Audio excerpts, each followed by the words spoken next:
13वीं और 14वीं शताब्दी में यूरोप के कई बहादुर लोग दुनिया में नई जगहों की खोज में निकले। स्पेन और पुर्तगाल के इन बहादुर नौजवानों ने अमेरिका से लेकर भारत तक को खोज डाला। उनकी इन खोजों ने यूरोप को बहुत फायदा पहुंचाया और यूरोप के कई दूसरे देशों ने भी अपने लोगों को भी नई जगहों की खोज में भेजना शुरू कर दिया। लेकिन इन साहसी नौजवानों को ये नहीं पता था कि उनकी इन खोजों का एक भयानक नतीजा भी निकल सकता है। बात है साल 1347 की और महीना था अक्टूबर। इस टाइम पर यूरोप का मौसम कुछ खराब था। काले समुद्र से कुछ लंबी दूरी तय कर व्यापारिक जहाज सिसिली बंदरगाह पहुंचे। इन जहाजों का स्वागत करने के लिए हजारों लोग इकट्ठा हुए थे। ये लोग जश्न के माहौल में थे, लेकिन उन्हें आने वाले तूफान के बारे में कुछ भी अंदाजा नहीं था। ये जहाज किनारे तो लगे, लेकिन इनसे कोई बाहर नहीं निकला। काफी देर इंतजार करने के बाद भी जब कोई नहीं आया तो लोगों ने खुद जाकर जहाजों को चेक करने की ठानी। और जब लोग जहाज पर चढ़े तो जो उन्होंने देखा वो होश उड़ा देने वाला था। दरअसल इन जहाजों को कोई चला नहीं रहा था, बल्कि ये अपने आप किनारे लगे थे और इन जहाजों में लाशें बिखरी पड़ी थी। और जो कुछ लोग इसमें जिंदा बच गए थे वो भी बस अपनी आखिरी सांसें गिन रहे थे।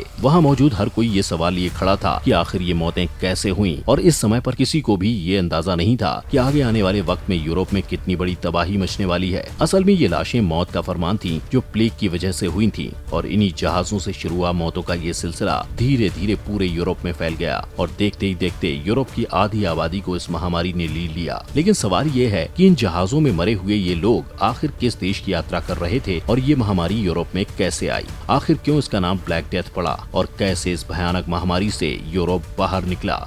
13वीं और 14वीं शताब्दी का इतिहास देखें तो यूरोप की हालत भी दूसरे देशों से ज्यादा अच्छी नहीं थी। प्राकृतिक आपदा और फिर दूसरी बीमारियों का असर जैसे दूसरे देशों में होता था, यूरोप का भी हाल ठीक वैसा ही था। जिस महामारी को हम ब्लैक डेथ का नाम दे रहे हैं, उसके फैलने से पहले सन 1300 के आसपास उत्तरी यूरोप में खाने पीने का एक बड़ा संकट पैदा हो गया था। और इस क्राइसिस की सबसे बड़ी वजह थी खराब मौसम से फसलों का बर्बाद होना। असल में साल 1310 के बाद अचानक यूरोप का मौसम लगातार बिगड़ता चला गया। ये बिगड़ा मौसम खेती के लिए मुश्किलें पैदा कर रहा था। सबसे बड़ी बात ये थी कि ये वही समय था जब यूरोप की आबादी भी तेजी से बढ़ रही थी, यानी कि ये पूरा महाद्वीप एक बड़े संकट की ओर जा रहा था। और फिर वही हुआ जिसकी आशंका थी। साल 1315 में जब अमूमन जिस मौसम में बारिश नहीं होनी चाहिए उस मौसम में भी लगातार बारिश होने लगी और सर्दी का मौसम भी काफी लंबा खिंच गया। इससे जो थोड़ी बहुत खेती हो भी रही थी वो भी पूरी तरह चौपट हो गई। कई इतिहासकार बताते हैं कि उस दौर में अनाज की किल्लत इतनी बढ़ गई थी कि जिनके पास अनाज था वे 300% दाम बढ़ाकर बेचने लगे थे। वहीं दूसरी तरफ जिनके पास खाने और कमाने का कोई जरिया नहीं था वो भूखों मरने को मजबूर थे।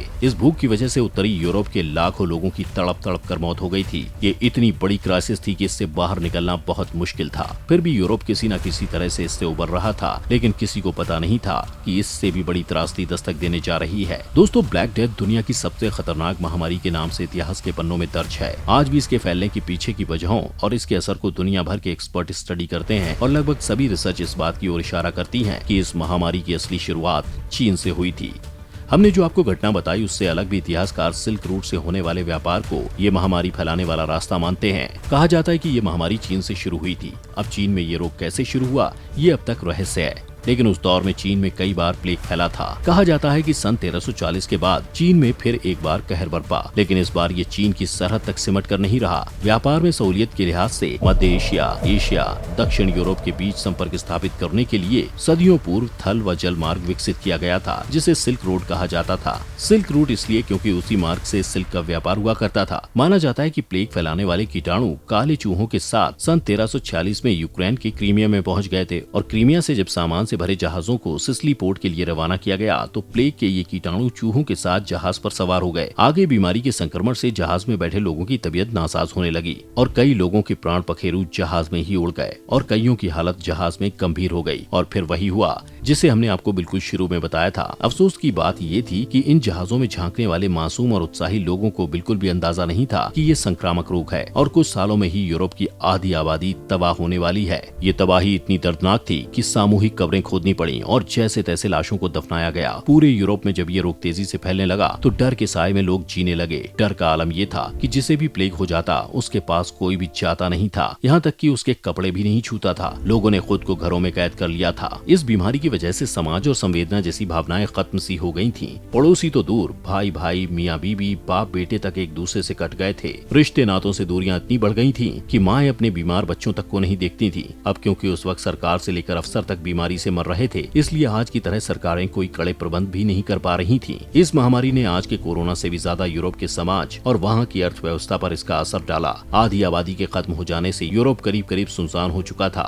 इमारतें और फैक्ट्रियां खाली पड़ी थीं। काफी कोशिशों के बाद फैक्ट्रियों की बंद पड़ी मशीनों में हरकत हुई। चूँकि अब आबादी कम हो गई थी, इसलिए मजदूरी महंगी हो गई, लिहाजा फैक्ट्रियों में बनने वाला सामान महंगा बिकने लगा। लेकिन इससे खाने पीने के सामानों के दाम नहीं बढ़े, क्योंकि आबादी अभी भी कम थी। इस ब्लैक डेथ का असर ये भी हुआ कि लोगों में अंधविश्वास खूब फैल गया। लोगों को लगता था कि भगवान ने इंसानों से मुंह फेर लिया है, इसीलिए ये हुआ। कुछ लोग इसे काला जादू भी कहने लगे थे। खैर, तमाम तरह की दुश्वारियों के बीच यूरोप ने संभलने की पुरजोर कोशिश की। कला, संस्कृति और शासन के क्षेत्र में यूरोप के लोगों का जीवन दोबारा पटरी पर लौटा। बस वहाँ तक पहुँचने में उन्हें सैकड़ों साल लग गए। एक बात ये भी कही जाती है कि कहीं न कहीं अनचाहे ही सही, इस महामारी ने यूरोप में विकास का रोड मैप तैयार कर दिया था। असल में प्लेग से इतनी बड़ी तादाद में लोगों की मौत के बाद लंबे समुद्री सफर लोगों को कम जोखिम भरे लगने लगे। यूरोप के लोग अपने यहाँ प्लेग से इतनी मौतें देख चुके थे कि उनके मन में जान जाने का डर निकल गया था और वो नई दुनिया की तलाश में कहीं भी जाने को तैयार थे। इसी वजह से नए इलाके में उन्हें अपनी अर्थव्यवस्था को और बढ़ाने का मौका मिला। इसी का परिणाम था उपनिवेशवाद, जिसे नई तकनीकों के विकास ने और बल दिया